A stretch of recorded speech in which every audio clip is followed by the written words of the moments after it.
Oke. Ya, selamat pagi menjelang siang buat teman-teman semua. Selamat bergabung kembali di Live Blue Forest. Ini sudah edisi yang kelima hari ini. Nah, kali ini kita kembali akan membahas mengenai sekolah lapang dan pengembangan pangan lokal. Sebenarnya minggu lalu kita sudah bahas, tapi karena waktu yang terbatas, jadi hari ini kita lanjutkan kembali untuk membahas mengenai sekolah lapang dan pengembangan pangan lokal. Nah, kali ini selain live di Instagram, kita ada di Facebook juga. Nanti kita ini hanya ngobrol-ngobrol santai aja mengenai kegiatan-kegiatan yang dilakukan sama Blue Forest. Nah, kalau yang sebelum-sebelumnya kita banyak membahas tentang kegiatan yang berhubungan dengan mangrove, dan untuk kali ini kita akan bahas mengenai pendampingan yang kita lakukan bersama dengan masyarakat. Nah, narasumber kita hari ini tuh ada 2 orang. Ada Mbak Uning. Halo Mbak Uning. Halo. Suara saya aman kah? Aman Mbak. Apa kabar Mbak? Alhamdulillah masih hidup. Syukur ya. Background-nya bagus banget Mbak. Oh jelas. Bambu-bambu. Mantap. Bangunnya setengah mati ini. Oh ya, Mbak Uning sekarang di Jogja Mbak ya? Iya di Jogja. Ya. Mbak Uning ini sebagai apa? Yang terlibat di project Building with Nature di Demak. Nah, narasumber yang kedua ada Mas Nawaris. Hai, Mas Na. Apa kabar Kakak Masna? Alhamdulillah sehat sekali. Iya, alhamdulillah ya sehat ya. Kak Masna ini sekarang ada di Timika di Papua, terlibat dalam proyek USAID Lestari di Papua. Nah, terus ada satu orang lagi, tim Hore ini. Tim Hore. Mbak, ini Mbak atau Kakak ini ya? Manggilnya ya? Kakak. Kakak Laila Adila. Ya. Halo Kak Laila. Hai.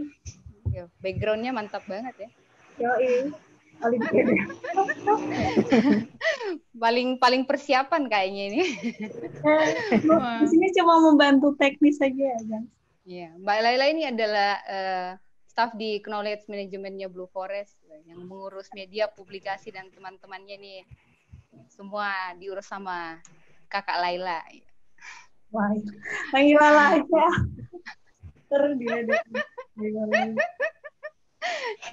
Oke, kita ngobrolnya santai aja ya. Kita sharing-sharing kegiatan yang telah dilakukan. Nah, mungkin kita bahas ini karena sekarang kita bahas mengenai sekolah lapang. Mungkin masih banyak teman-teman yang belum terlalu paham atau kurang mengerti apa itu sekolah lapang. Nah, mungkin Mbak Uning sama Mas Na bisa menjelaskan dulu apa sebenarnya sekolah lapang itu. Mungkin saya serahkan ke Mbak Uning dulu, bisa menjelaskan ke kita. Saya serahkan ke Lala.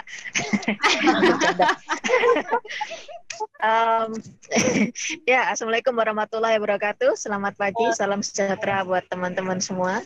Waalaikumsalam warahmatullahi wabarakatuh. Makasih atas kesempatan Lala yang sudah diberikan.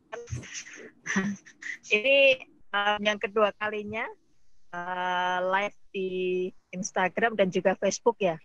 Ya Mbak. Yang kemarin kalau nggak salah minggu lalu ya live juga di Instagram sekolah lapang juga. Ternyata masih ini kesalahan teknis dan masih ada beberapa pertanyaan yang belum sempat terjawab karena waktunya yang terbatas. Nah, jadi tadi seperti yang sudah disampaikan oleh Regis di awal tentang sekolah lapang, jadi ini mungkin kita review kembali kemarin live yang minggu lalu tentang sekolah lapang. Nanti mungkin Mbak Masna bisa menambahi juga jika ada yang kurang. Jadi kemarin saya sempat diberi bocoran nih beberapa pertanyaan yang bertanya tentang apa sih sekolah lapang dan bedanya sama sekolah biasa itu apa gitu, dan kenapa tidak disebut pelatihan dan sebagainya seperti itu. Nah, jadi sekolah lapang ini sebenarnya adalah sebuah metode, dia metode yang yang lebih partisipatif. Jadi biasanya metode-metode penyuluhan yang sifatnya konservatif, di mana ada penyuluh, ada petani atau petambak di situ, seolah-olah penyuluh adalah subjek di sini, sedangkan petani atau petambak adalah objek. Tapi di sekolah lapang itu, di forum itu semuanya adalah setara. Tidak ada guru, tidak ada murid, jadi semua setara sebagai narasumber. Fasilitator di sini itu hanya bersifat sebagai pemandu jalannya diskusi. Jadi ibaratnya semua di situ itu memiliki peran. Kekuatan sekolah lapang itu ada di situ. Jadi bedanya dengan sekolah biasa, kalau sekolah biasa kan ada guru, ada murid. Sementara di sekolah lapang ini nggak ada guru, nggak ada murid. Jadi menekankan pada pendidikan orang dewasa, di mana biasanya kan orang dewasa itu umumnya nggak ingin diatur-atur kan, nggak ingin disuruh kamu harus begini, kamu harus begitu. Tetapi semuanya itu murni merupakan kesepakatan bersama. Jadi lebih ditekankan kepada pemahaman atau pembentukan critical thinking atau pola pikir kritis di antara semua partisipan yang hadir. Jadi sekolah lapang juga ibaratnya sekolah tanpa dinding, karena kelasnya kalau sekolah lapang pertanian kelasnya ya di sawah, di lahan pertanian. Kalau sekolah lapang tambak kelasnya ada di tambak.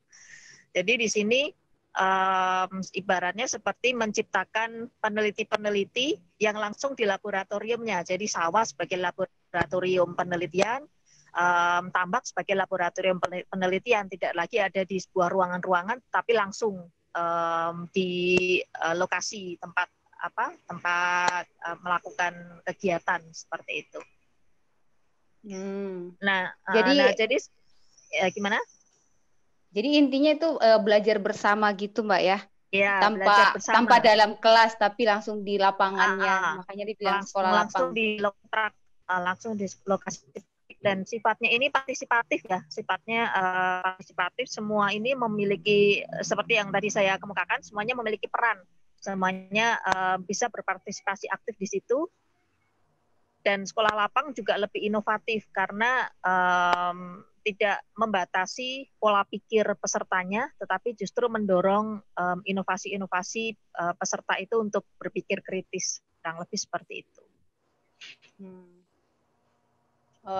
Terus ini Mbak Masna mungkin, kalau di sekolah lapang sendiri itu apakah ada jeda waktunya atau selama proyek berjalan itu sekolah lapang jalan terus, atau seperti bagaimana prosesnya begitu sekolah lapang ini? Ya, kalau sekolah lapang sih sebenarnya kalau sekolah biasa kan itu waktunya itu kan sudah ada batas waktunya juga kan. Kalau misalnya dari SD sampai SMP, SD itu sampai kelas 6, SMP sampai kelas 3. Nah, kalau kita sekolah lapang juga itu proses belajarnya bertahap. Kalau di pendekatannya kami sendiri itu paling banyak itu yang kita lakukan itu sebanyak 14 kali pertemuan seperti itu. Nah, sebenarnya sih sekolah lapang kalau kita mau bisa berskala sampai berbulan-bulan sampai 20 kali pertemuan. Cuman biasanya ini kita dibatasi sama waktu karena aktivitasnya masyarakat. Jadi untuk proses belajarnya biasanya kita lemparkan ke masyarakat mau berapa kali pertemuan dan sesuai dengan tema-temanya. Karena kita prinsipnya ketika sekolah lapang berjalan, kita tidak mau mengganggu aktivitas-aktivitas masyarakat, terutama ketika mereka ingin mencari untuk kehidupan mereka sehari-hari begitu. Jadi seperti itu. Kita membatasi waktunya karena biasanya itu permintaan dari pesertanya sendiri seperti itu. Oh, jadi berdasarkan kesepakatan dengan peserta sekolah lapang. Nah, terus dalam satu sekolah lapang itu ada batasan peserta atau seperti apa? Nah, terus lama waktu kan jadi tadi ada pertemuan-pertemuan sampai 14 kali pertemuan. Nah, itu berarti ada tema-tema tersendiri yang dipelajari bersama di setiap pertemuan atau seperti apa? Mungkin bisa ada tema-temanya. Jadi biasanya kita kan sebelum melakukan sekolah lapang kan kita lakukan kajian terlebih dahulu nih. Kajiannya itu biasa terdiri dari 3, yaitu kita kaji dari segi sosialnya, ekonomi, dan ekologinya. Nah, dari kajian tersebut itu biasa kita dapatkan masalah-masalah yang terdapat di kampung mereka, seperti terutama di pemanfaatan sumber daya alamnya. Jadi ketika kita mendapatkan masalah-masalahnya, kita sampaikan ke masyarakat. Misalnya dari pola-pola pemanfaatan sumber daya alamnya yang mengancam keberadaan mangrove seperti itu.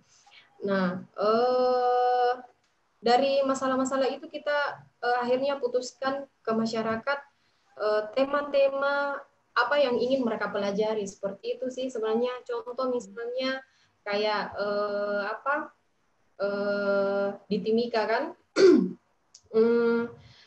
mereka setelah kita kaji dari sosialnya, ternyata pola pemanfaatannya mereka misalnya masih misalnya menangkap kepiting ya, karena di Timika itu kepitingnya sangat terkenal seperti itu. Masyarakat menangkap kepiting sampai yang kecil-kecilnya sendiri, sementara itu kan ada aturan-aturannya kan, itu tidak boleh.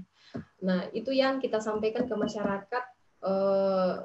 Ternyata salah satu masalah yang mereka lakukan itu adalah pola penangkapannya mereka yang tidak bagus. Akhirnya kita bersepakat bagaimana cara supaya masyarakat bisa menangkap kepiting dengan cara yang lebih bagus lagi, seperti itu. Itu salah satu contoh materi yang atau salah satu pertemuan yang ingin kita ajarkan, misalnya itu sebagai pertemuan pertama seperti itu.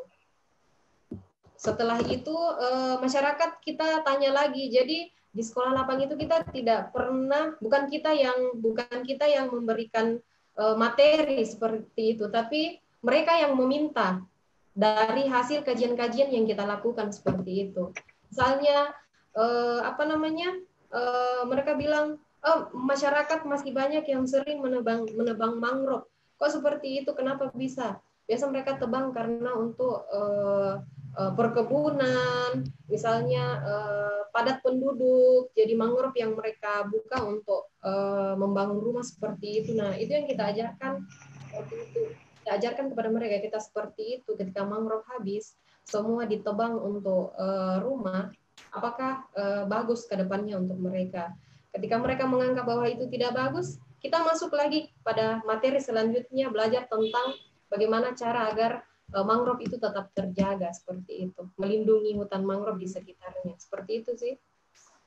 Oh iya, jadi tema-temanya tergantung digali terlebih dahulu ya, apa yang dibutuhkan untuk sama-sama dipelajari bersama masyarakat. Mbak Uning mau menambahkan, Mbak? Jadi saya nambahin apa yang tadi sudah disampaikan oleh Mbak Masnah. Jadi di awal itu memang kita ada semacam kontrak belajar dengan masyarakat. Mengenai kontrak belajar itu mengenai waktu pertemuan, karena kita kan juga tidak ingin menyita waktu mereka kan, waktu pertemuan dan tema-tema apa yang ingin dibahas dan kesepakatan-kesepakatan lain selama proses belajar.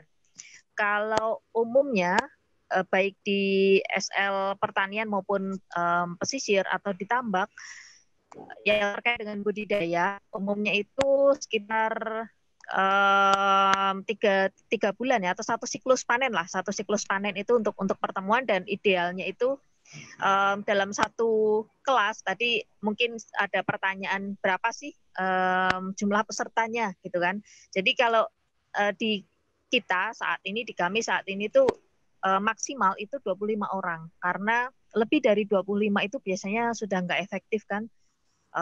Kita juga pengalaman lebih dari 25 orang nanti pasti ada yang membentuk forum tersendiri. Jadi 25 mungkin batas maksimal untuk dilakukan sekolah lapang satu sesi sekolah lapang siklus budidaya biasanya. Cuman kalau saya mengambil contoh untuk tambak itu kan satu siklus budidaya sekitar 3 bulan, berarti 4 kali dalam satu pertemuan seminggu sekali, sebulannya ada 4 kali pertemuan, berarti sekitar 12 kali ya. Sekitar 12 kali, cuman ada kalanya juga kita tergantung kesepakatan di awal, tema-tema apa yang ingin dipelajari. Dalam hal ini kita sebut kurikulum pembelajaran, itu waktunya bisa lebih lagi, bisa nggak hanya 12 kali pertemuan, tapi mungkin bisa nyampe 14 kali, 16 kali pertemuan, tergantung situasi juga sih. Selama ini kita melihatnya tergantung situasi karena sektor budidaya sendiri kan mungkin sudah tidak seperti 1 atau 2 dekade yang lalu karena sudah mengalami perubahan kan. Jadi banyak hal yang di perjalanan itu muncul hal-hal baru yang harus dipelajari gitu. Nah, terus saya perlu tambahkan juga bahwa tadi di awal ketika saya sebut tentang SL itu partisipatif di sini salah satu contohnya adalah partisipan itu minta untuk mengeluarkan pengalamannya. Jadi di sini belajar dari pengalaman. Sebagai contoh, saya ambil contoh di Demak karena selama ini saya berkegiatan di Demak.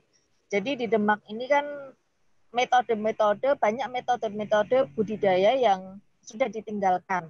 Jadi dulunya sekitar tahun 80-90 mereka melakukan budidaya tambak tradisional dengan pengalaman-pengalaman atau kearifan-kearifan lokal yang mereka pelajari dari nenek moyang, dari leluhur. Tapi di tahun 90-an, tahun 2000-an awal itu masuk metode tambak intensif. Nah, di sini mulai lunturlah kearifan lokal atau pengalaman ilmu budaya yang pernah diperoleh dari leluhur mereka. Akibatnya sektor budidaya turun produktivitasnya dan tidak lagi seperti tahun-tahun 80-an 90-an. Namun di budidaya sendiri untuk panen di Demak sendiri untuk panen nyampe 1 kuintal itu sangat luar biasa saat ini. Jadi ini di sekolah lapang sangat perlu untuk digali pengalaman-pengalaman lokal para petambak ataupun petani ataupun masyarakat atau partisipan yang ikut dalam sekolah lapang itu pengalaman-pengalaman atau pengetahuan-pengetahuan yang mereka miliki sebelumnya. Karena pengetahuan-pengetahuan mereka itu ibaratnya adalah yang paling pas, mungkin bahasanya yang paling pas lah untuk diterapkan di tempat mereka. Karena orang-orang dari luar yang mengenalkan sistem intensif misalnya, mereka kan orang luar, mereka tidak begitu tahu karakteristik yang ada di wilayah tersebut. Dan juga menyebutkan ekosistemnya seperti apa, itu yang paham adalah orang lokal setempat, partisipan kita yang paham, bukan orang luar. Jadi di sini kita penting untuk menggali pengalaman mereka, di sekolah lapang penting untuk menggali pengalaman mereka sebagai wujud pembelajaran yang partisipatif. Berarti tidak, maksudnya punya ilmu dari luar langsung tiba-tiba datang di bawah dan dipelajari bersama di sekolah lapang kayak gitu, Mbak ya. Tapi menggali tidak serta-merta langsung diterapkan. Tapi menggali ilmu-ilmu yang sudah ada sebelumnya terus nanti belajar bersama lagi gitu ya. Iya, dan juga memunculkan critical thinking, ini yang penting. Memunculkan critical thinking atau pola pikir yang kritis lah akan ilmu-ilmu baru atau materi yang dibawa oleh pihak luar ke situ. Jadi tidak serta-merta kita telan mentah-mentah, tapi perlu kita kaji baik buruknya seperti apa.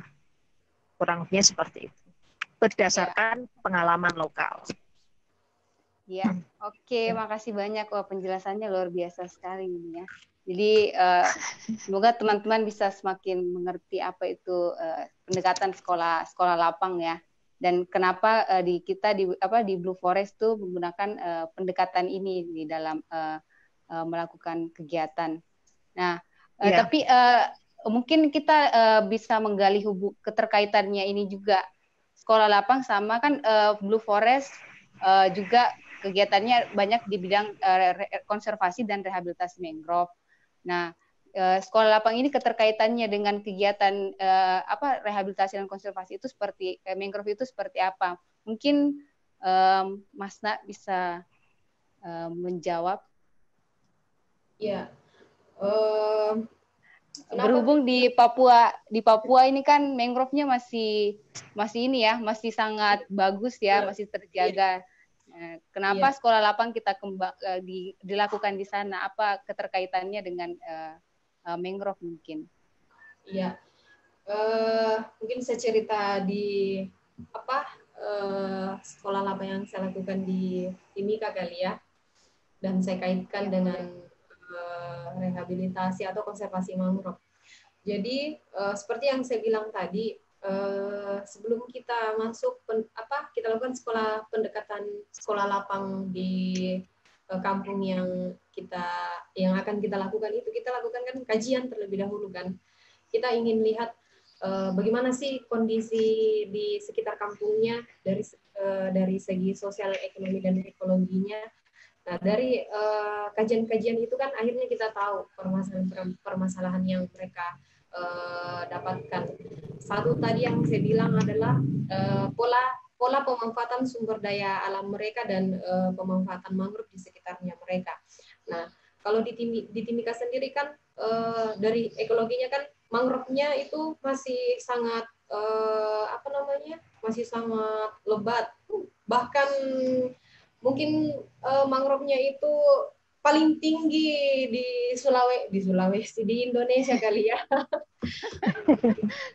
Kalau di Sulawesi mungkin paling tinggi sekitar 3 meter kah atau 4 meter. Kalau di Timika tinggi, pokoknya tinggi sekali. Bahkan kalau tapi nggak sampai langit ya? Oh tidak. Pokoknya tinggi lah, dan pola-pola mereka, cara pemanfaatannya mereka itu seperti yang saya sebutkan tadi masalahnya, karena mereka menganggap bahwa mangrove-nya masih bagus dan sumber daya alam mereka itu yang disediakan itu masih banyak seperti itu. Jadi mereka tidak berpikir bahwa kedepannya itu tidak akan habis seperti itu. Mereka selalu menganggap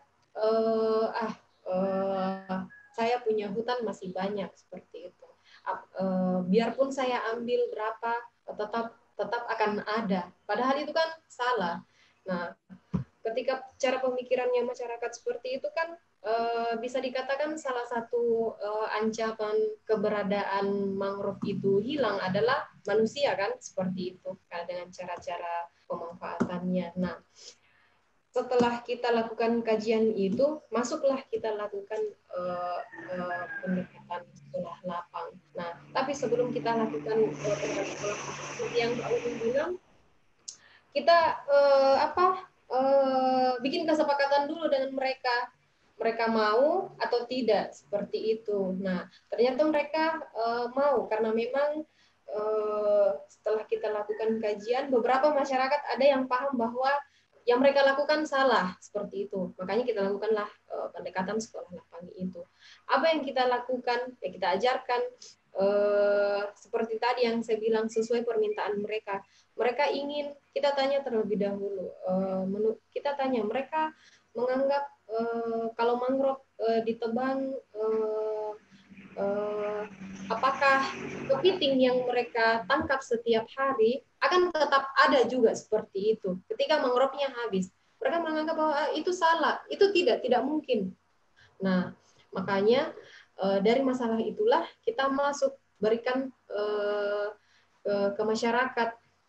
Bagaimana cara, jadi sekolah apa yang kita ajarkan di Timika itu sekaligus selain kita ubah pola pemanfaatannya mereka, kita tetap tanamkan bagaimana cara perlindungan hutan seperti itu, bagaimana cara agar keberadaan mangrove-nya tetap ada seperti itu. Jangan sampai ketika pola-pola seperti itu tetap diterapkan, mangrove-nya nanti habis, hasil perikanan yang mereka setiap hari ambil sudah tidak ada. Ketika habis, mau bagaimana? Mereka akan mau cari di mana seperti itu.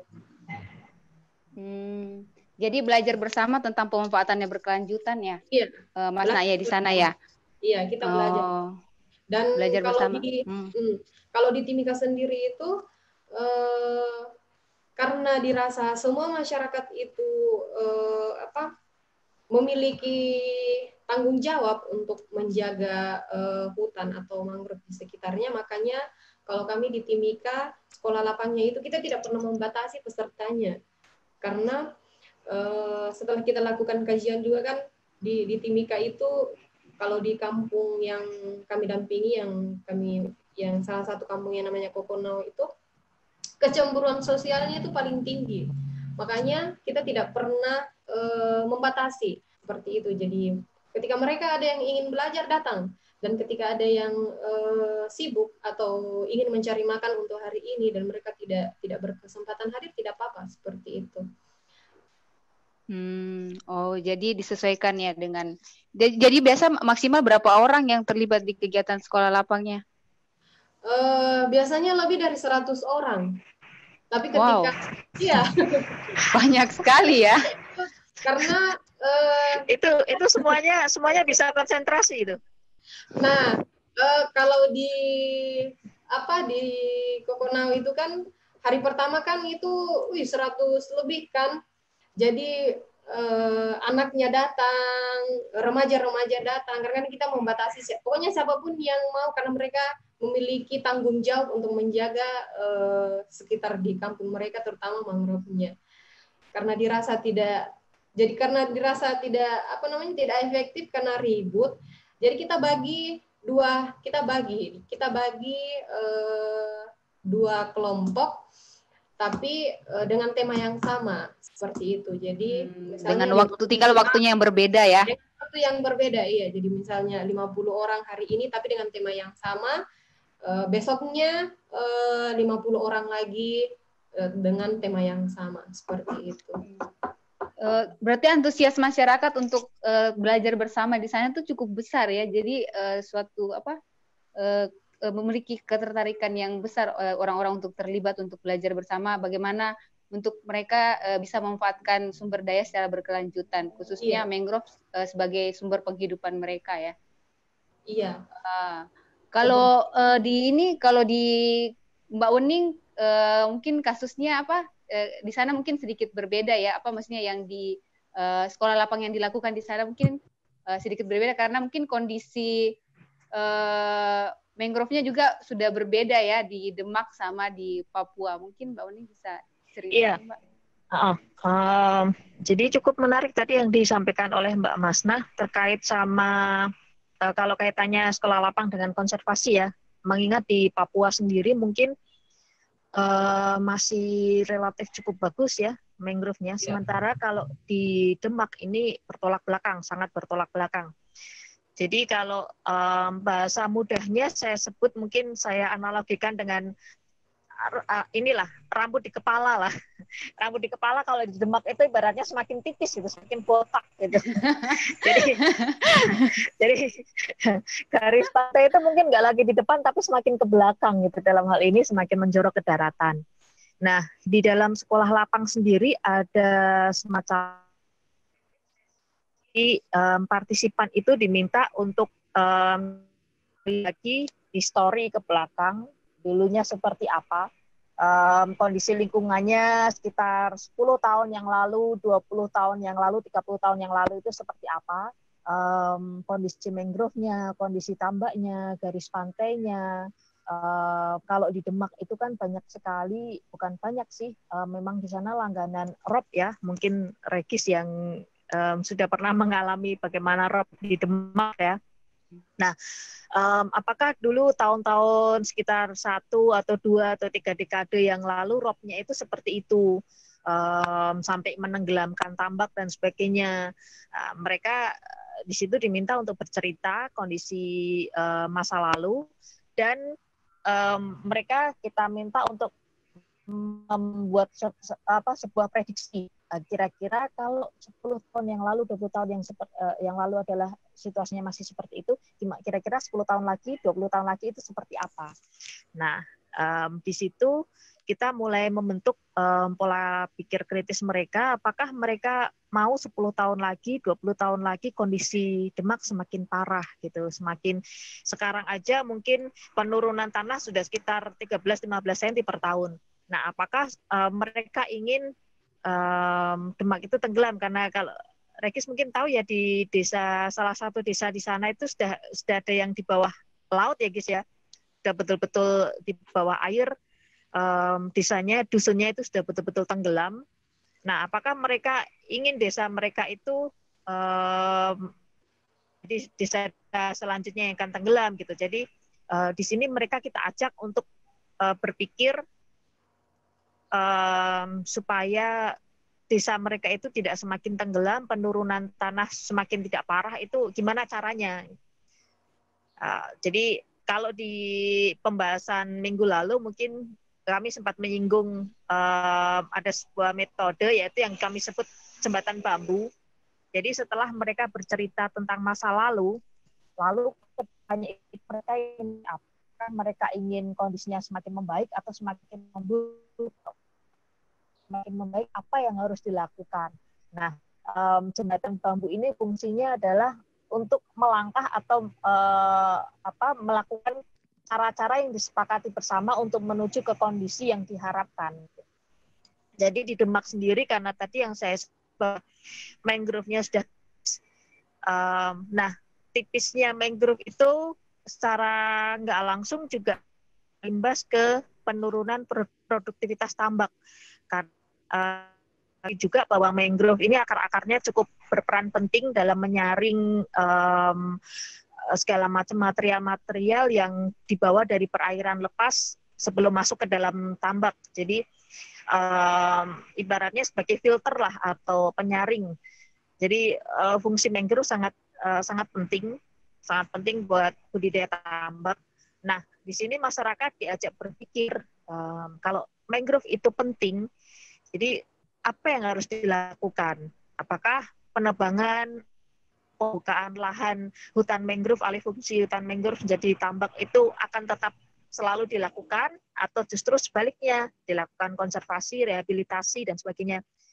Nah, di sini kita biarkan mereka yang berpikir, karena bagaimanapun juga pola pikir kritis ini harus muncul dari mereka ya. Jadi ketika mereka sudah mulai berpikir bahwa ternyata mangrove sangat penting. Nah, di sini mereka akan melakukan sebuah upaya bagaimana caranya untuk memprotek desa mereka, melindungi tambak mereka dari ancaman abrasi yang lebih parah. Jadi kalau ada sebuah desa di sana yang mungkin sudah mulai membuat jalur hijau yang sekarang perkembangannya cukup bagus. Regis mungkin paling suka nih di desa itu, di desa Petahwalang ya Gis ya. Jadi di sana jalur hijaunya atau sabuk hijaunya sudah cukup bagus, dan semoga kedepannya akan lebih bagus lagi dan dicontoh oleh desa-desa lain di Demak. Jadi hubungannya SL dengan konservasi, salah satunya adalah membentuk pola kritis mereka ya, critical thinking tentang lingkungan mereka ke depannya mau seperti apa. Jadi kalau misalnya tadi Mbak Masnah menyebutkan di Papua, yang mereka menganggap sumber daya mangrove saya pasti akan selalu ada, nggak bakalan hilang. Nah, ini saya yakin di Demak pun dulu-dulunya itu juga ada yang berpikiran serupa. Mangrove nanti juga bisa ditanam lagi, nanti pasti ada lagi. Nah, tapi apa yang terjadi sekarang kan? Abrasi yang cukup parah saat ini sedang terjadi di Demak. Jadi jangan sampai daerah-daerah lain mencontoh Demak dalam hal ini ya. Jadi mungkin penting juga untuk disampaikan pengalaman yang ada di Demak ke teman-teman yang mungkin masih memiliki areal mangrove yang cukup bagus, seperti salah satu contohnya di Papua, bahwa kalau pola pikir wah sumber daya saya pasti nggak akan habis, nggak akan hilang. Nah, Demak contohnya bahwa sumber daya alam itu pasti kalau dieksploitasi secara terus-menerus pasti lama-kelamaan akan hilang. Seperti itu. Jadi fungsinya SL di sini menciptakan critical thinking untuk menumbuhkan kesadaran pentingnya konservasi alam seperti itu. Ya bisa itu Mbak Uning kita jadikan kasus di Demak untuk contoh di Papua nanti. Saling belajar ya. Iya. Iya kan, jadi sebuah komparasi yang mungkin cukup nyata lihat perbedaannya ya di Papua sama di Demak. Iya. Daerah yang hutan mangrove-nya masih terjaga di Papua dan yang sudah terdegradasi di Demak. Perbedaan yang cukup besar di situ ya. Jadi karena perbedaan kondisinya yang berbeda juga, makanya jenis sekolah lapang yang diterapkan di tiap daerah juga itu berbeda ya, tergantung tadi ya berdasarkan kebutuhannya itu. Jadi karena di Demak mau pemanfaatan mangrove yang berkelanjutan juga udah sulit karena mangrove-nya memang sudah tidak ada, yang ada tambak sekarang di sana. Jadi makanya sekolah lapang tambak yang dikembangkan di sana ya. Mbak Uni mungkin bisa cerita bagaimana sekolah lapang yang dikembangkan di sana seperti apa? Proses-prosesnya. Jadi ngelanjutin dari yang Reki sampaikan tadi bahwa sekolah lapang sendiri itu tergantung sumber daya alam yang ada di tempat sekolah lapang itu dilakukan ya. Jadi kalau di wilayah pertanian ya bisa sekolah lapang pertanian, di pesisir bisa sekolah lapang tambak atau sekolah lapang mangrove. Tergantung sumber daya alam yang ada di tempat itu. Nah, kalau di Demak sendiri, memang sekolah lapang yang dijalankan adalah sekolah lapang tambak, karena kita mungkin susah ya bicara tentang konservasi alam tanpa kita memikirkan sumber ekonomi masyarakatnya. Jadi ngapain kita menyuruh masyarakat untuk merawat alam segala macam, tapi sementara perut mereka selalu keroncongan gitu kan, nggak lucu tetap juga. Ekonomi juga penting ya Mbak ya. Ya, ekonomi untuk disinggung di sini. Jadi kenapa di Demak lebih ditekankan untuk sekolah lapang tambak, karena memang mayoritas mata pencaharian masyarakat di sana yang di daerah pesisir ya itu adalah tambak dan juga nelayan. Cuman dalam hal ini yang kaitannya dengan konservasi mangrove itu adalah masyarakat petambak, karena rusaknya mangrove di sana itu akibat alih fungsi dari hutan mangrove menjadi tambak. Jadi tambak sendiri di Demak itu sudah ada sekitar abad ke-19, sekitar 1800-an, 1900-an itu sudah mulai ada tambak di sana. Jadi sejarahnya sudah cukup lama, sudah sekitar ini abad berapa? 21 ya? Sudah sekitar 2-3 abad ya.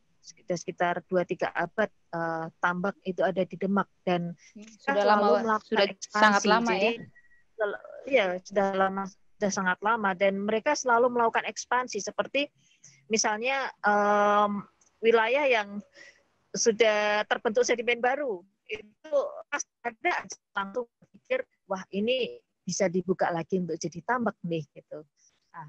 Nah di situ pentingnya untuk dilakukan sekolah lapang, selain kita menumbuhkan pola pikir kritis tentang budidaya tambak yang lebih ramah lingkungan, kita bisa manfaatkan untuk membuka pola pikir mereka tentang pentingnya menjaga konservasi alam. Nah, di Demak sendiri cukup unik karena lahan untuk kalau pemerintah sering melakukan penanaman ya di sana. Jadi lahan untuk penanaman itu sudah ada sebenarnya. Jadi banyak himbauan untuk menanam mangrove itu di pematang tambak. di tengah tambak. Jadi kalau tambak itu konstruksinya di bagian tengahnya itu kan agak lebih tinggi daripada di bagian pinggir-pinggirnya. Nah, yang di bagian tengah ini untuk ditanami mangrove. Ya, memang secara ekologi itu bagus, tapi secara budidaya bisa mungkin kurang pas ya, karena kalau secara budidaya guguran daun mangrove itu kan dia bisa menyebabkan bisa mengalami pembusukan ya, yang mengeluarkan amoniak. Dia akan semakin menumpuk bahan organik di situ. Nah, sementara yang kita ketahui bersama, kalau semakin banyak bahan organik berarti semakin banyak pula aktivitas dekomposisi yang terjadi di dalamnya, dan itu bisa mengganggu keseimbangan budidaya yang diterapkan. Nah, di sini karena tidak ada lagi lahan untuk menanam mangrove, itu jadi kayak ditambak pun semacam dalam tanda kutip dipaksakan untuk ditanami mangrove. Jadi di sana Demak itu kondisinya sudah seperti itu ya. Nah, di sini perlu juga untuk menggali pola pikir kritis masyarakat. Kalau seperti ini, kira-kira bagusnya seperti apa? Gitu. Jadi mereka sendiri yang menemukan solusi atas lahan yang terjadi. Jadi bisa jadi solusi itu bertentangan juga dengan apa yang selama ini mereka lakukan. Cuma ya karena mereka yang paling paham dengan situasi di daerahnya masing-masing, jadi ya mereka yang akan mencari solusinya. Jadi kayak misalnya tadi satu desa saya sebut Betahwalang gitu ya. Jadi mereka mulai menumbuhkan atau menjaga mangrove di sabuk hijau itu supaya tetap terjaga, supaya tidak ada lagi gangguan yang berimbas ke tambak para petambak. Dan juga ada lagi yang menerapkan model terutama untuk tambak di pinggir sungai, model tambak terhubung mangrove. Jadi di sini mereka mulai menanam atau menumbuhkan mangrove itu di pematang yang langsung berdekatan dengan sungai, atau kita sebutnya mixed mangrove aquaculture. Nah, mangrove ini yang ditanam atau yang ibaratnya dibiarkan tumbuh secara alami, itu yang nantinya akan menggantikan fungsi mangrove yang ditanam di pematang. Karena fungsi mangrove di sini akan lebih ditanam langsung yang berdekatan dengan sumber air, karena dia akan efektif untuk menjadi filter, alih-alih sebagai penyumbang bahan organik di dalam tambak, tapi dia akan menjadi filter. Kalau mangrove yang ditanam di tambak, yang di tengah tambak atau di pematang, itu kan nanti guguran daunnya bisa menimbulkan tanin yang bersifat racun ya selama beberapa hari ke tambak. Tapi kalau dia ditanam di bantaran di pinggir sungai, dia akan berubah menjadi filter. Jadi di sini masyarakat terus digali pola pikirnya untuk menemukan solusi-solusi persoalan yang terjadi di lingkungannya. Kalau di Demak sih selama ini seperti itu yang dilakukan. Karena kalau orang luar yang memberikan solusi selama ini kurang begitu efektif, karena orang luar tidak begitu paham akan apa yang terjadi di lingkungan Demak. Tapi masyarakat Demaklah yang paling paham sebenarnya yang terjadi di sebagai ibaratnya pemandu lah, sebagai fasilitator mereka untuk mengeluarkan pengalaman-pengalaman mereka, pengetahuan-pengetahuan lokal mereka, dan sebagainya. Itu yang dilakukan di Demak. Oh ya, jadi bagaimana pentingnya mangrove dalam budidaya ya Mbak ya? Mangrove punya peran yang besar dalam budidaya, jadi melihat itu. Oh iya. Kalau itu celah untuk ya, kenapa Mbak? Silakan dilanjut Mbak. Ya. Jadi itu celah untuk memasukkan ide-ide tentang pentingnya konservasi ke masyarakat petambak. Jadi mengkaitkan fungsi mangrove itu terhadap mata pencaharian mereka. Jadi ketika mereka sudah paham pentingnya mangrove untuk budidaya tambak, mereka pasti akan tergerak untuk menjaga mangrove. Kurang lebihnya seperti itu. Ya. Kalau di Papua sendiri, Mas Nah, seperti ada sekolah lapang pesisir yang bergerak yang berhubungan dengan ini enggak, yang perekonomian, peningkatan perekonomian masyarakat di sana? Ya, jelas sekolah lapang yang kita lakukan di Timika itu kan jelas selain kita ajarkan bagaimana untuk menjaga lingkungan, kita tetap kaitkan bagaimana cara supaya perekonomian mereka tetap ada seperti itu, keberlanjutan mata pencaharian dan perekonomian mereka. Kalau di Papua sendiri kan kalau di saya cerita pengalaman sedikit, kita lakukan 2 lokasi untuk pendekatan sekolah lapang. Seperti yang Mbak Uning bilang, sekolah lapang itu kan apapun bisa di sekolah lapangkan sesuai dengan kebutuhannya kan. Nah kalau di Timika itu kita Blue Forest selain sekolah lapang pesisir, satu lagi sekolah lapang itu yang kita lakukan itu namanya sekolah lapang sagu, seperti itu. Nah, kalau di sekolah lapang pesisir sendiri, bagaimana cara sekolah lapang itu kita kaitkan dengan perekonomian mereka, seperti yang saya bilang, kita ubah pola-pola pemanfaatan sumber daya alam mereka.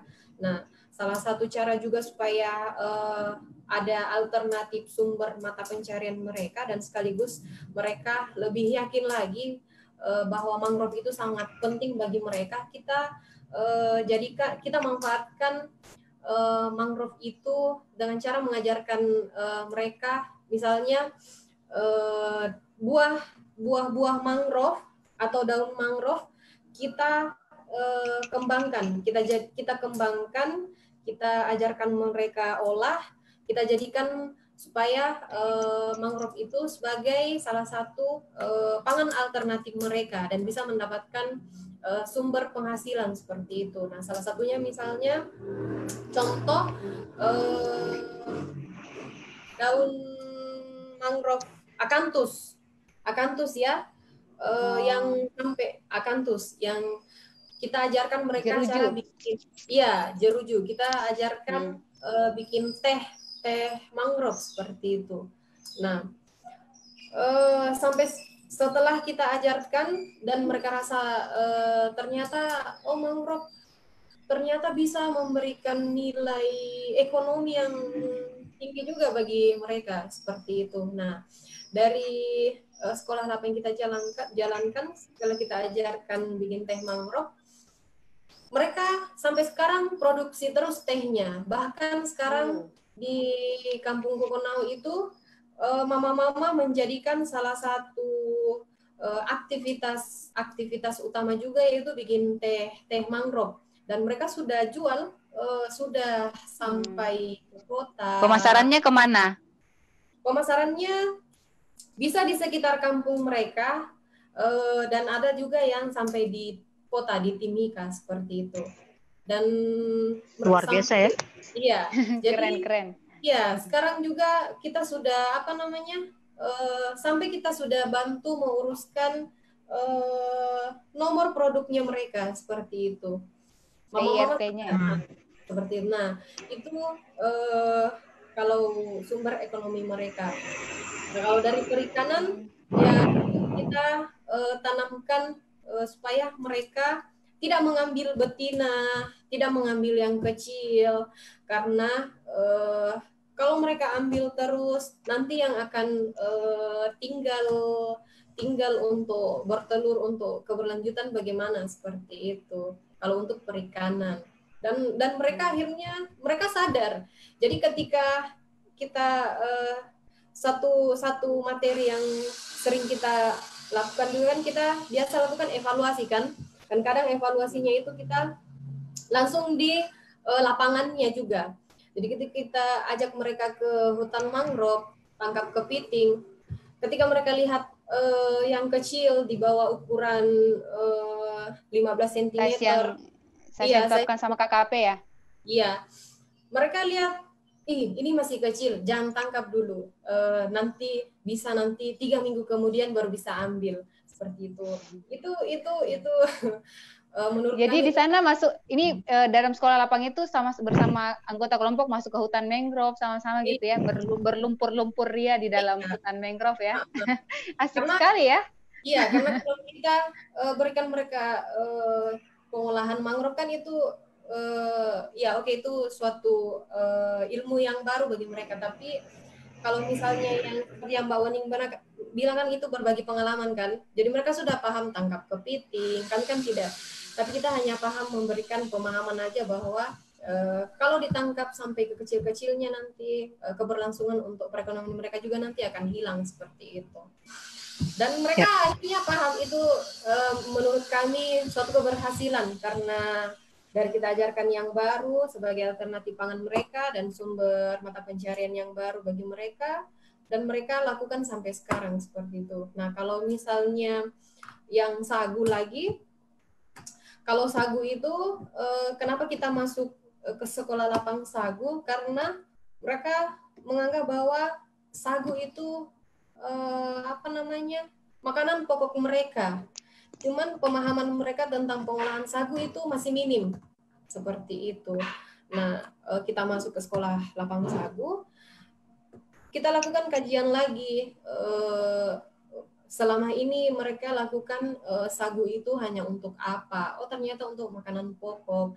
Hanya habis tebang, pangkur, endapkan patinya, disimpan. Habis itu 1 minggu kemudian merah, itu kan sudah berjamur kan dan tidak bisa dimakan lagi seperti itu karena mereka makanan pokok pengawetannya ya. Iya, jadi kita ajarkan bagaimana cara supaya ada keberlangsungan atau ketahanan pangan seperti itu. Jadi kita ajarkan bagaimana mempertahankan pangan supaya ada makanan pokok yang mereka makan itu bisa mereka konsumsi lama seperti itu. Jadi kita ajarkan bikin tepung sagu.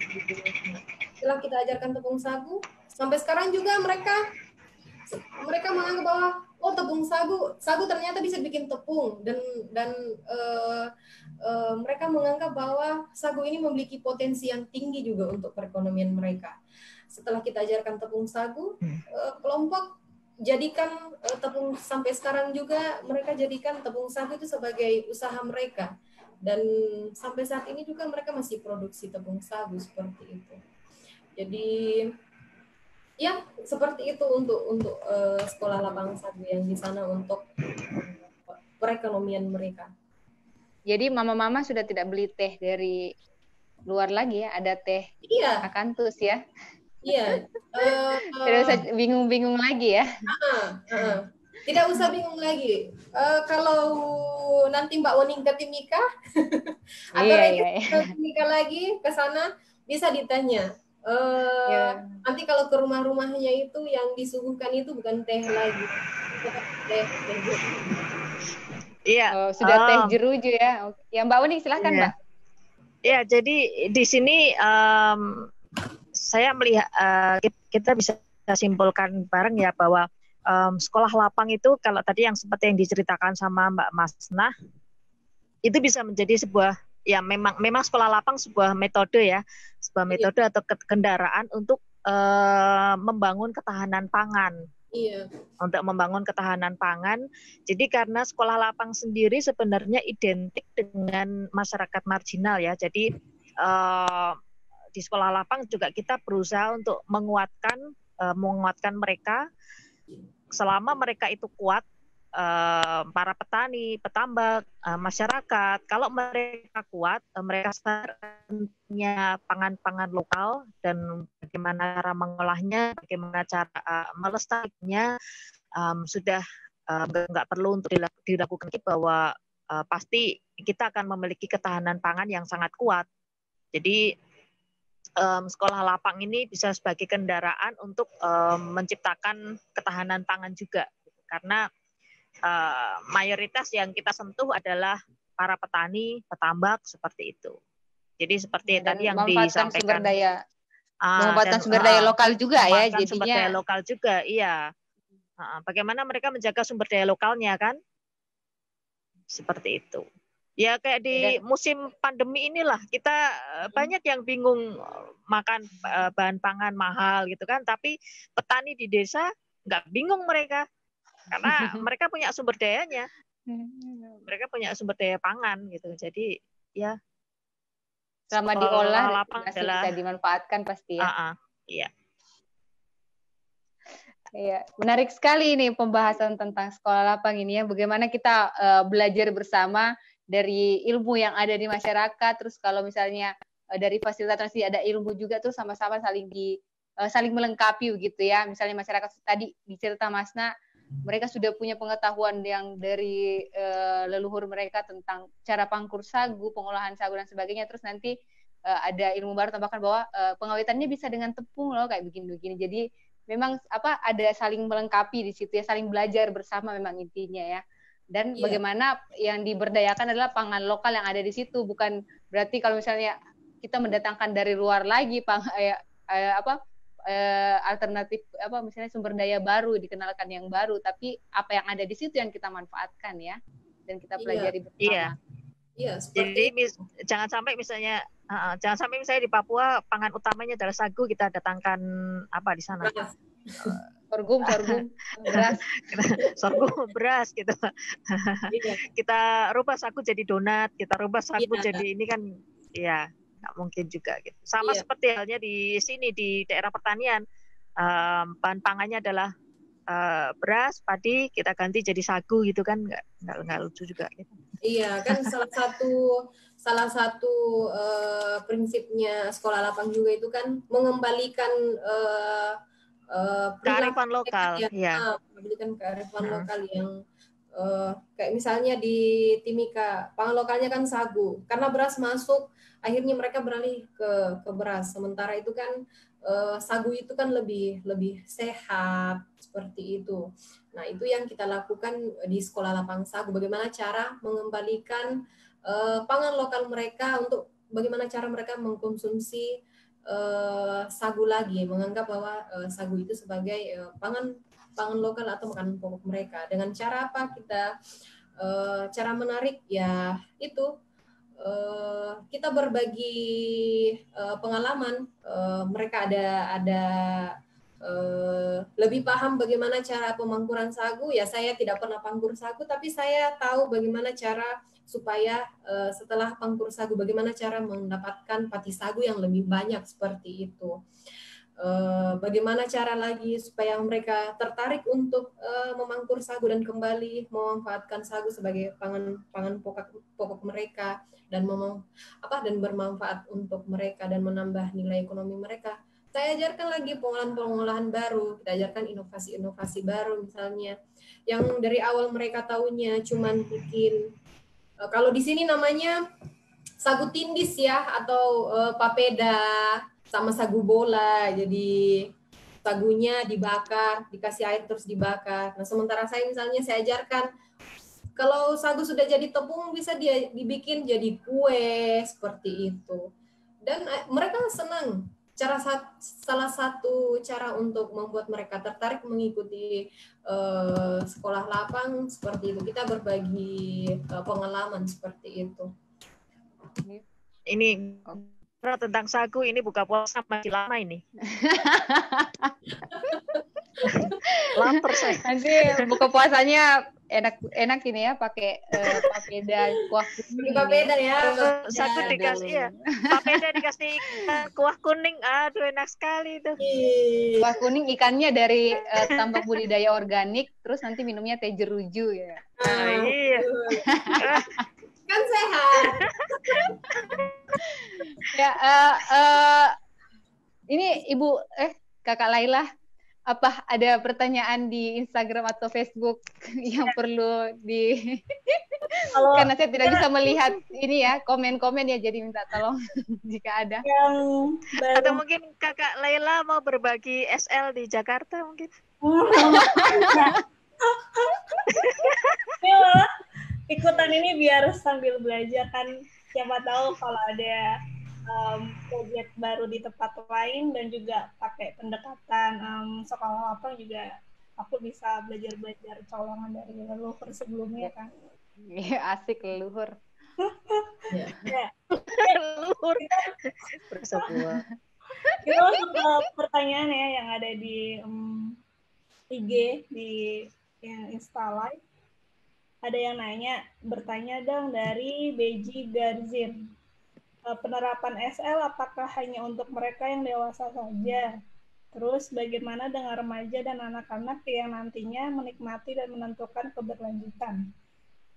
Ya, silahkan. Ya. Siapa ini? Dari segi Demak dulu atau dari segi Timika dulu? Mbak Uning, ayo. Iya. Dimulai. Jadi sebenarnya sekolah lapang ini bisa diterapkan untuk semua umur ya. Memang tadi saya menyebut pembelajaran orang dewasa. Pembelajaran orang dewasa di sini itu dalam artian semuanya memiliki peran, semuanya berpartisipasi aktif. Anak-anak pun juga bisa di sini dilibatkan kayak pernah juga saya saya tidak begitu pintar bermain gitar ya, cuman ada ponakan yang ingin belajar gitar gitu. Nah, bagaimana saya mencoba untuk menerapkan pola pembelajaran sekolah lapang ini ke dia. Jadi saya fungsikan sebagai diri saya sebagai pemandu dan dia sebagai partisipan di situ. Jadi di sini pengetahuan apa dia tentang yang dia peroleh di sekolahannya mengenai musik, mengenai gitar, mengenai ini itu dicoba untuk digali. Jadi kita berfungsi untuk memancing dia untuk menggali kembali pembelajaran tentang gitar yang pernah dia peroleh di sekolah gitu. Nah, jadi di sini intinya sekolah lapang sendiri bisa diterapkan untuk semua kalangan umur karena prinsipnya di sini ibaratnya kita tidak menyuruh partisipan untuk kamu harus begini, harus begitu, tapi kita menumbuhkan critical thinking mereka lah bahwa ini yang harus saya lakukan untuk mengatasi persoalan ini gitu. Jadi anak-anak pun juga bisa diajarkan dengan metode sekolah lapang karena sekolah lapang sendiri adalah sebuah metode, sebuah kendaraan ya untuk mempelajari sesuatu untuk menemukan solusi atas permasalahan yang terjadi gitu. Tapi kalau permasalahan soal jodoh saya jangan ya.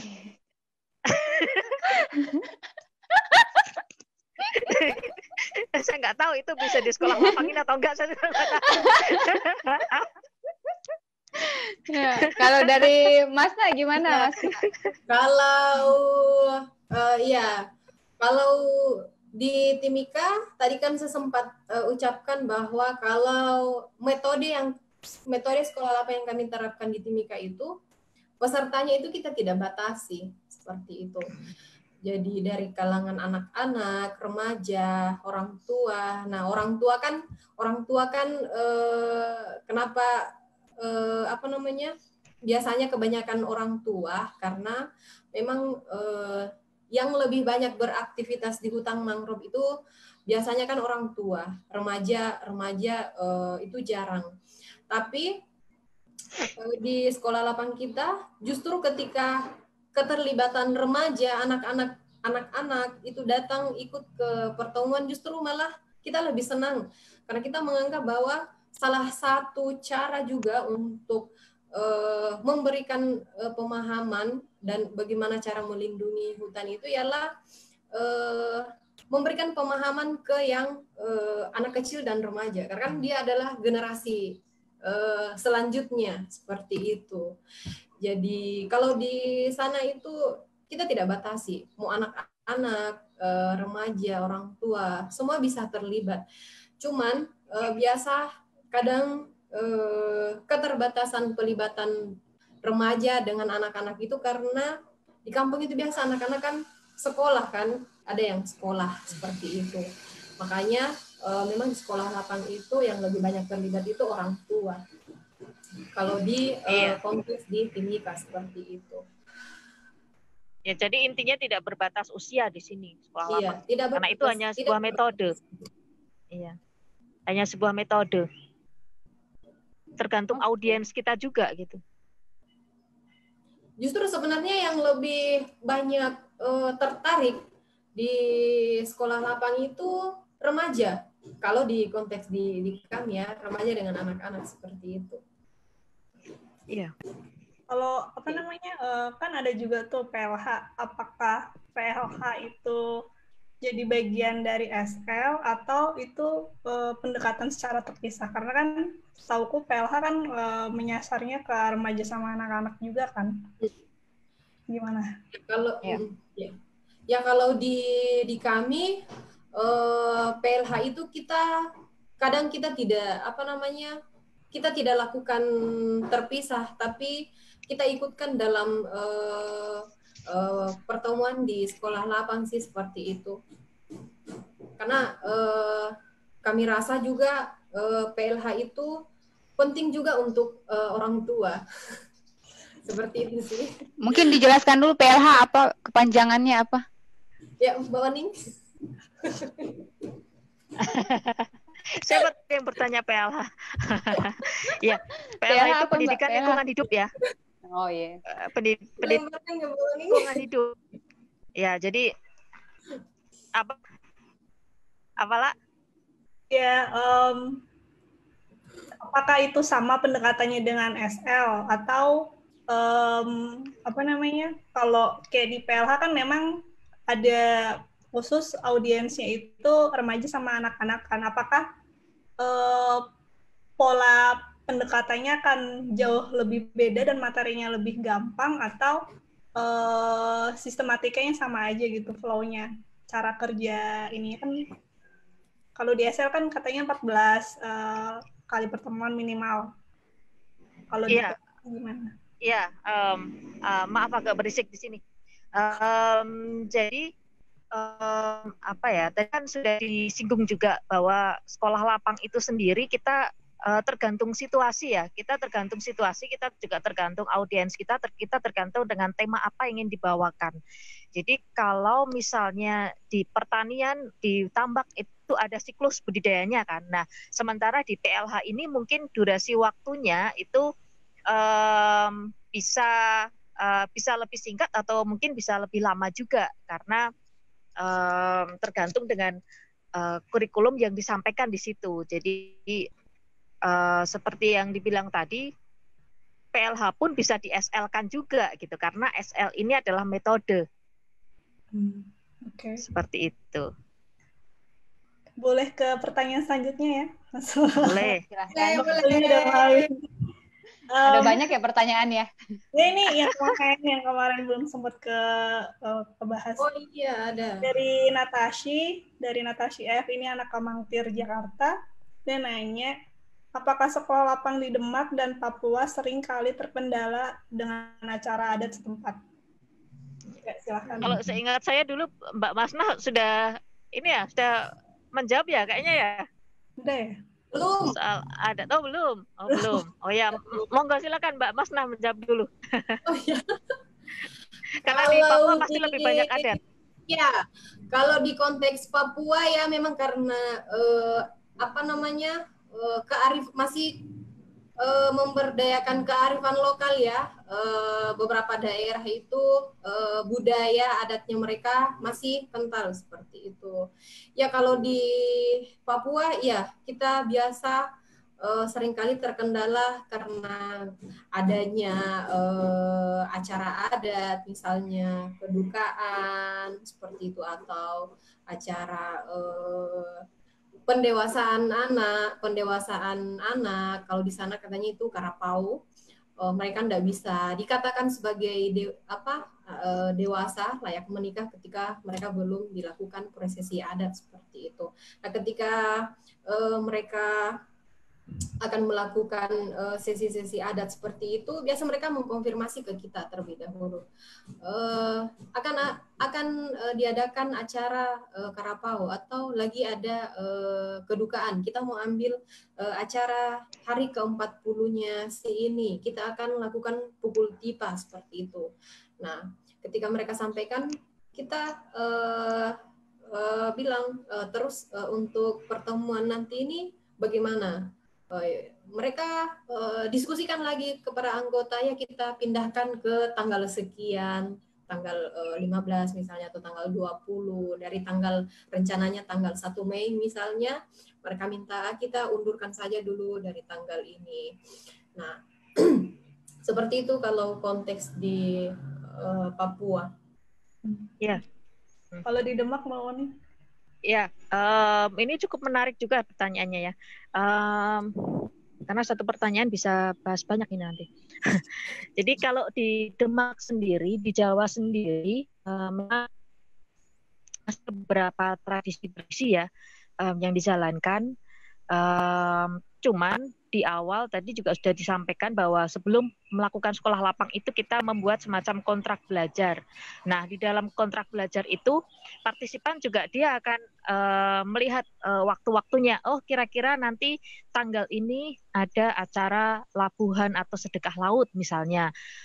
Jadi mungkin ketika pas di tanggal ini, jika itu bentrok dengan jadwalnya sekolah lapang, itu bisa digeser ke hari yang lain. Cuman kalau di Demak kan sekolah lapang yang dilakukan adalah sekolah lapang tambak. Nah, di dalam sekolah lapang tambak ini sangat penting ditekankan untuk peserta itu selalu melakukan pengamatan. Jadi kita ada demplot, baik demplot perlakuan sekolah lapang maupun demplot kebiasaan masyarakat sebagai pembanding. Nah, setiap harinya mereka itu diminta untuk melakukan pengamatan. Jadi kayak seperti mencatat DO atau oksigen terlarut, suhu, salinitas atau kadar garam, dan sebagainya yang sekiranya berpengaruh terhadap kondisi agroekosistem tambak. Dan itu harus dilakukan rutin setiap hari karena kekuatan di budidaya tambak adalah pengamatan harian. Nah, di sini tinggal main kesepakatan aja, para peserta ini tinggal main kesepakatan. Jadi kalau misalnya pas hari ini hari Selasa ini ada acara sedekah laut misalnya, kebetulan harus ada jadwal pengamatan tambak. Nah, biasanya mereka akan ke tambak dulu untuk melakukan pengamatan ini, baru mereka ikut acara sedekah laut. Jadi di sini sifatnya fleksibel sih, sekolah lapang sifatnya fleksibel, tergantung kontrak belajar yang sudah dilakukan, yang sudah disepakati sebelumnya, dan kita juga tidak memaksakan juga jika memang ada kondisi-kondisi adat tertentu yang mungkin mengharuskan kita untuk menggeser jadwal pertemuan sekolah lapang. Jadi seperti itu. Jadi kita tidak menjadikan adat masyarakat itu sebagai sebuah penghalang sih sebenarnya, atau hambatan, begitu. Kita mungkin langsung next ke pertanyaan selanjutnya ya, karena udah mau habis juga. Ada yang nanya, kenapa sih Blue Forest itu tuh milih pendekatan sekolah lapang? Iya, ya nanti Mbak Masna tambahin ya. Oke, siap. Lengkapin dari ini ya. Jadi tadi juga sempat disinggung ya, Blue Forest kan banyak bergerak di bidang konservasi mangrove ya. Nah, di sini rasa-rasanya akan jadi sesuatu yang hampa gitu. Ibaratnya kita menyuruh masyarakat, meminta masyarakat untuk melestarikan lingkungan, sementara kita mengabaikan urusan perut gitu kan. Nah, jadi sekolah lapang ini juga sebagai sarana atau kendaraan kita untuk kembali tidak hanya di urusan ekologi, tapi juga semuanya dapat seimbang antara ekologi, ekonomi, dan sosial gitu. Jadi sekolah lapang ini sebagai media untuk menyeimbangkan unsur-unsur itu. Jadi kenapa Blue Forest menjadikan sekolah lapang sebagai salah satu pendekatan, karena supaya semua unsur ini berjalan seimbang gitu. Jadi ketika masyarakat sisi ekonominya sudah kuat, mereka pasti akan tergerak untuk menjaga lingkungannya, apalagi jika ekonomi mereka sangat bergantung terhadap kondisi lingkungan gitu. Iya, betul. Jadi apa? Kenapa kita lakukan sekolah lapang? Karena seperti yang Mbak Unin bilang, sekolah lapang itu mengcover semuanya, dari sosialnya, ekonomi, dan ekologinya. Seperti itu sih sekolah lapang.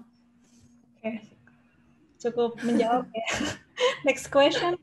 Ada yang nanya nih, gimana sih cara mengukur keefektifan sekolah lapang? Karena kan dari yang aku pelajari kan kalau di Blue Forest kan memang dari dulu pendekatannya kan SL tuh buat merangkum semua hal yang tadi Mas bilang kan dari segi ekonomi, sosial, segala macam. Nah, itu kira-kira selama teman-teman di masing-masing site melakukan pendampingan melalui pendekatan sekolah lapang ini, apakah efektif kayak mungkin menyadarkan critical thinking-nya masyarakat dampingan atau menambah memang perekonomiannya si masyarakat ini dan mau melakukan konservasi. Coba monggo. Siapa? Saya Siapa dulu nih? Terserah. Undiannya dikocok. Mengukur apa? Mengukur keberhasilannya seperti itu. Ya, kira-kira efektif atau enggak pendekatan sekolah lapang itu diterapin selama 5 tahun ini kan? Kayak masing-masing kan setauku di Lestari 5 tahun, di BWN 5 tahun juga kan. Itu kira-kira efektif nggak? Kalau menurut saya, kalau dari efektif dan tidak efektif sih, maksudnya kalau menurut di saya, karena beberapa kalau menurut saya efektif ketika kita selesai melakukan sekolah lapang di suatu kampung di masyarakat. Biasa ada muncul champion seperti itu.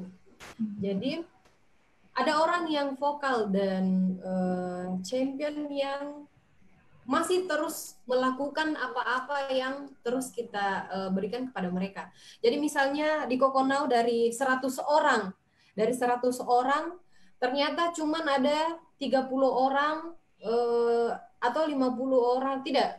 Sampai sekarang ada sekitar 50 orang yang masih aktif membuat teh akantus seperti itu. Masih ada 50 orang yang masih mau membuat sirup dari buah mangrove Soneratia seperti itu. Dan ketika mereka menjual dan mendapatkan uang misalnya dari teh dan sirupnya, mereka cerita ke kita, anak kemarin saya jual 10 bungkus teh mangrove. Mama dapat uang berapa? Mama dapat uang 100.000. Kita tanya, Mama itu menurut Mama itu Mama puas atau bagaimana?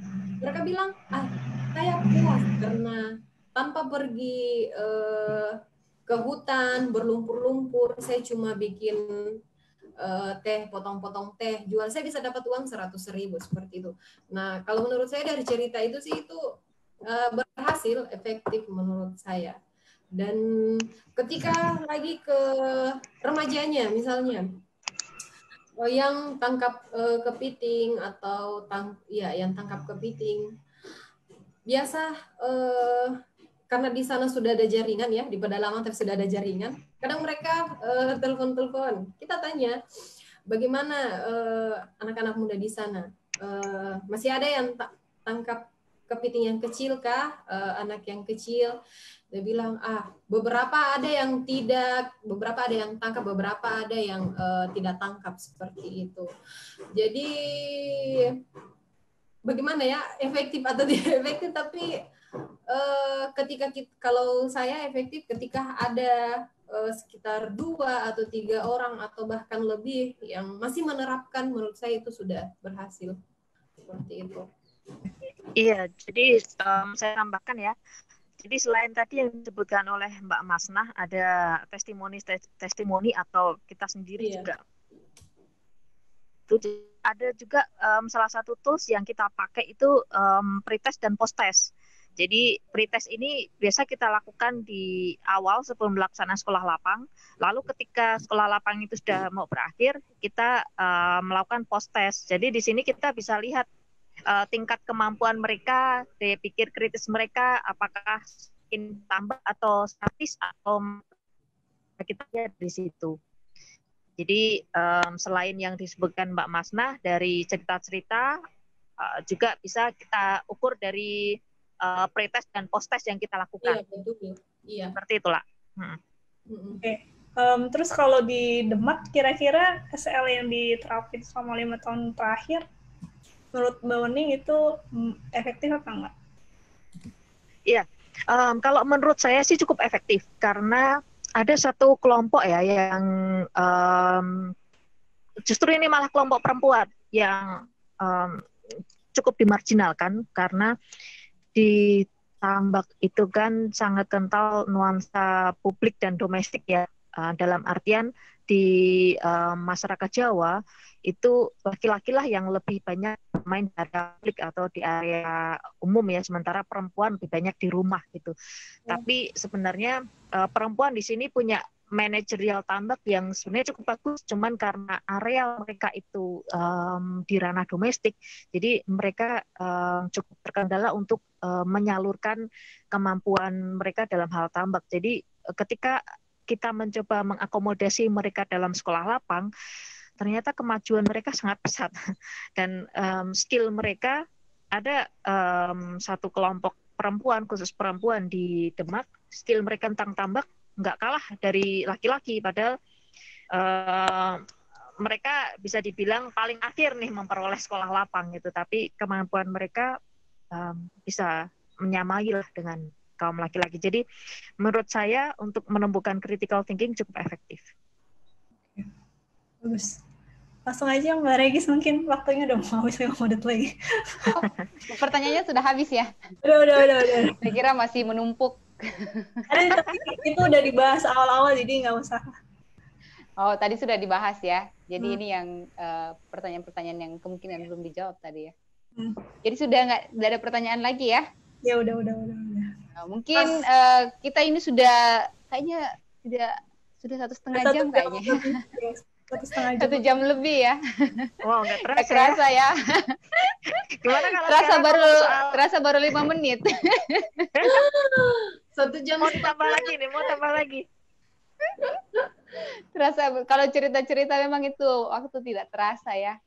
Tiba-tiba sudah beduk maghrib mau buka puasa. Wah, saya tinggal 3 jam lagi. Iya. Masna sebentar lagi ya, karena kita sekarang ini di 3 waktu yang berbeda ya. Mbak Uning dan Lala ada di waktu Indonesia Barat.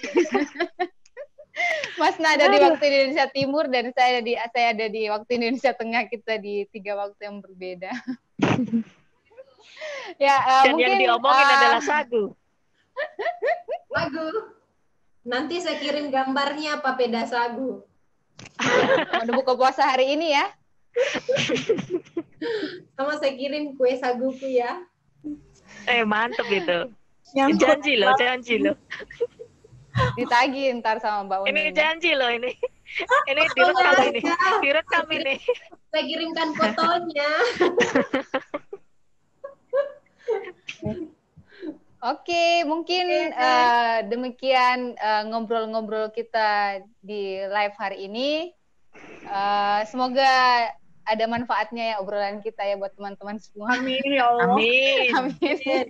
Terima kasih.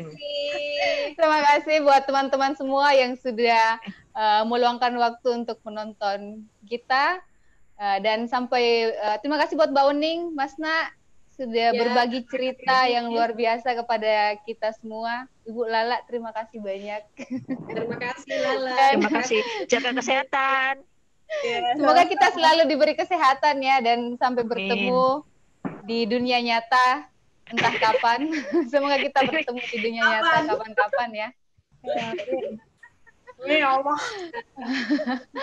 Oke, terima kasih banyak dan sampai ketemu di live kita berikutnya ya. Terima kasih banyak dan sampai bertemu lagi. Dadah.